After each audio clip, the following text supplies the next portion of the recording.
Nah, kondisi pada saat itu sebenarnya ya memang ibarat organisasi, itu organisasi yang seperti masih bayi ya. Kenapa begitu? Karena sebelum 2015 keanggotaan LSF, jadi yang disebut anggota LSF itu sifatnya ad hoc, part time atau paruh waktu. Kemudian anggotanya perwakilan dari unsur kementerian, lembaga, organisasi kemasyarakatan, organisasi keagamaan gitu ya. Ada 45. Nah, jadi karena sifatnya ini perwakilan, kemudian ad hoc, maka sistem organisasinya juga berbeda. Beruntung saya sempat menjadi anggota di periode pertama itu, sehingga saya belajar banyak. Saya mendapat banyak inspirasi. Saya mendapat banyak informasi mengenai lembaga LSF ini dari dalam, karena saya ada di dalamnya. Sehingga apa yang saya lakukan adalah mapping. Oh, pada saat 2020 itu apa sih masalah yang ada? Sebenarnya bukan masalah ya, karena kan sekali lagi organisasi yang baru mulai. Nah, menurut saya pada saat itu ada hal yang cukup krusial. Pertama adalah pembenahan di faktor internal, kedua eksternal, dan ketiga tentang branding kelembagaan.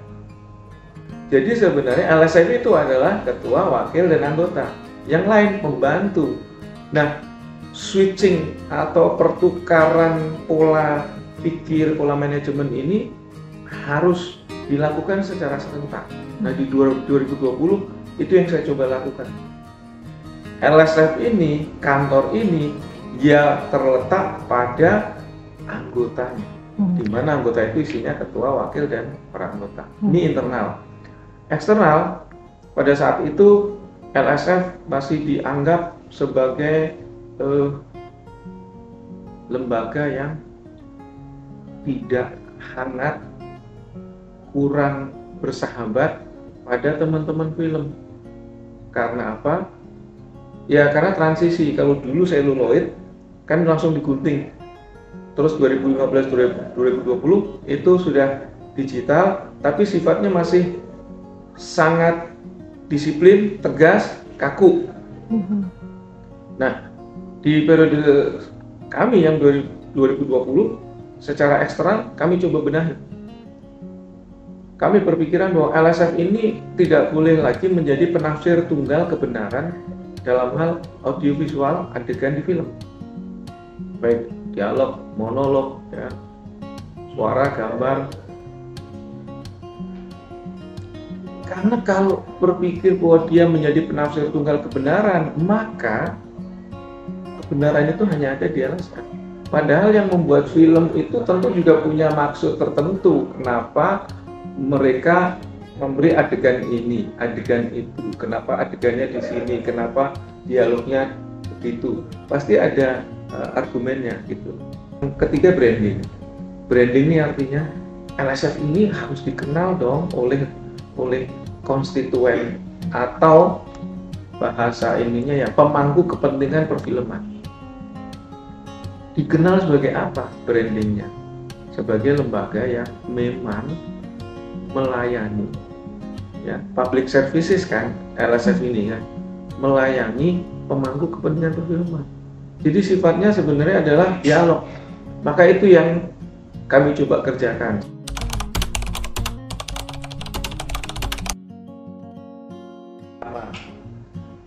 Yang saya lakukan itu adalah pembenahan internal. Internal itu apa? Manajemen sistem di dalam, manajemen keorganisasian di dalam, manajemen ke HRD-an di dalam. Nah, itu yang saya lakukan. Misalnya apa? Dulu itu untuk mengurus administrasi penyensoran belum 100% online. Sekarang sudah 100% online. Jadi semua orang yang mengurus sensor itu tidak harus datang ke kantor LSF sekarang ini, karena sudah bisa online. Jadi masuk ke website, bikin akun, kalau sudah punya akun ya tinggal login, masuk, kemudian mendaftarkan filmnya untuk disensor dan seterusnya dan seterusnya. Bahkan beberapa teman-teman yang mengurus sensor film itu sudah mengirimkan filmnya pun lewat online. Jadi sekarang sudah 100% online. Manajemen sistem yang lain yang saya kerjakan juga adalah membangun kinerja, mekanisme kinerja bersama antara anggota, sekretariat, kemudian tenaga sensor dan segala macam. Ini penting karena sebelumnya itu anggaran itu hanya ada dan menjadi urusan teknis di sekretariat. Anggarannya berapa, kemudian kegiatannya untuk apa saja, programnya di mana saja dan segala macam.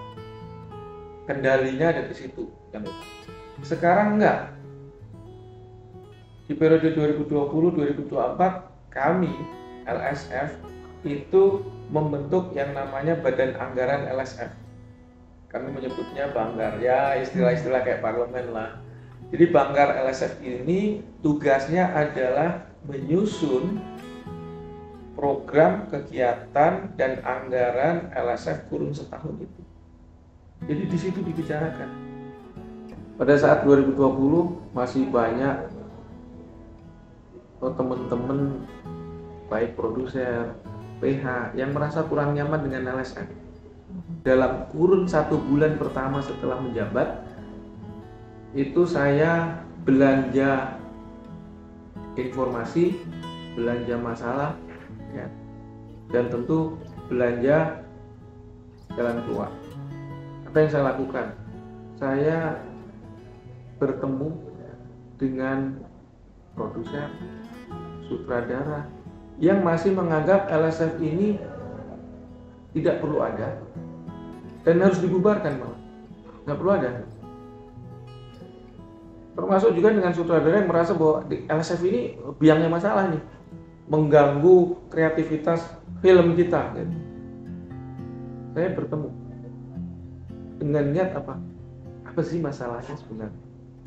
Jadi saya belanja masalah, saya belanja informasi. Kemudian di situ saya tadi sebutkan yang ketiga, belanja jalan keluar. Oke, setelah tahu ada masalah seperti ini, kita tahu ada informasinya seperti ini, jalan keluar yang kita bisa sama-sama kerjakan apa? Bukan hanya buat LSF, tapi LSF dan mereka sebagai pemangku kepentingan perfilman.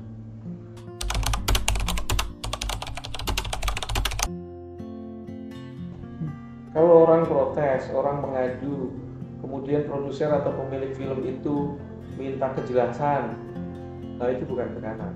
Nah, jadi saya informasikan gambarannya itu begini. Dalam menjalankan sensor, LSF sangat terbuka dan demokratis. Si pemilik film, baik produser maupun sutradara, ketika ada keputusan LSF tentang sebuah film yang disensor itu mereka keberatan, mereka boleh mengajukan keberatan itu. Mereka bisa mengajukan keberatan pakai surat. Mereka boleh datang di sini, kita bertemu bersama tim dan berdialog. Nah, bertemu dan berdialog ini adalah sebuah proses komunikasi, bukan tekanan. Yang kedua, masyarakat di pengaduan, jelas dong. LSF ini sekarang sudah lembaga yang sangat terbuka. Pelayanannya sudah sangat memperhatikan publik. Itu bukan kata saya. Tahun 2022 LSF mendapatkan ranking 2 tingkat lembaga di Indonesia dalam hal predikat kepatuhan standar pelayanan publik. Ketiga, tahun 2022. Desember 2023 LSF dalam hal yang sama mendapatkan dari Ombudsman. Nggak gampang loh, kepatuhan standar pelayanan publik itu kan artinya segala pelayanan publiknya dicek, dinilai, dicek, ya, pelayanan publik. Ombudsman di 2023 bulan Desember 2023 memberi LSF nilainya peringkat 2, naik 1 tingkat. Ya target kami tentu di peringkat 1.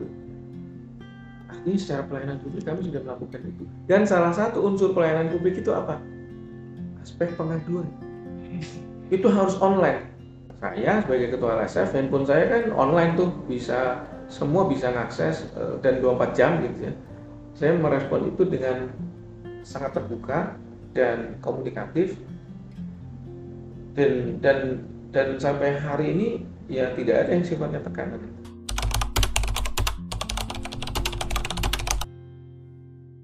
Film nasional kita itu sekarang sudah hampir ya menjadi tuan rumah di negeri sendiri. Teman-teman bisa lihat film nasional kita capaian tertingginya itu 10 juta penonton dari 54 juta penonton. Dan yang mendapatkan 10 juta penonton ini tayang pada saat film luar negeri, film asing atau film impor itu jagoan-jagoannya loh yang masuk. Saya nggak sebutkan brandnya ya, tapi tentu para pemirsa tahu film luar negeri yang banyak peminatnya itu yang mana, yang banyak fansnya yang mana. Itu bisa lo bersaing dan dapat bahkan tinggi, ada yang 10 juta, ada yang 6,5 juta, banyak sekali. Ya, meskipun harus cukup ngejar serius nih kalau pengen seperti Korea Selatan, ya, yang ceritanya memang, aduh, roller coasternya itu keren banget. Nah, tapi apapun capaian yang sudah kita dapatkan hari ini dalam hal film nasional itu sudah sangat. Mungkin perlu ngejar lagi dari aspek grafik ya, atau CGI.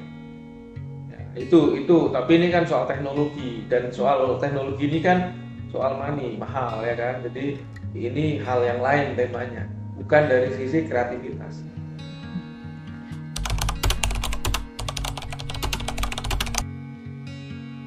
Kalau saya menganggap tantangan dan hambatan itu kan sama. Perkembangan teknologi informatika, kalau itu dianggap sebagai hambatan, boleh. Tapi saya menganggap itu tantangan yang harus ditaklukkan. Bagaimana cara kita mengantisipasi ini? Akomodasi apa yang harus kita lakukan agar hal yang dalam kacamata orang lain itu sebagai hambatan, justru ini tantangan yang harus ditaklukkan.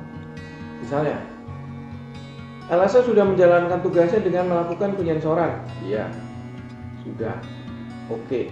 Itu bisa dilihat di laporan tahunan LSF yang rutin disampaikan ke publik dan ada di websitenya LSF, berapa puluh ribu judul film dan iklan film yang sudah disensor dalam tahun itu.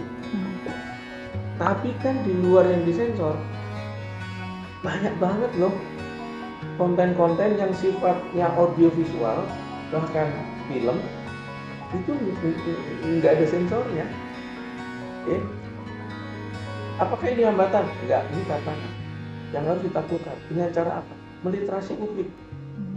Masyarakat harus diliterasi, harus diberikan banyak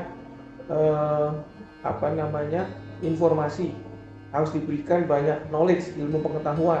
Bagaimana cara mengantisipasi ini?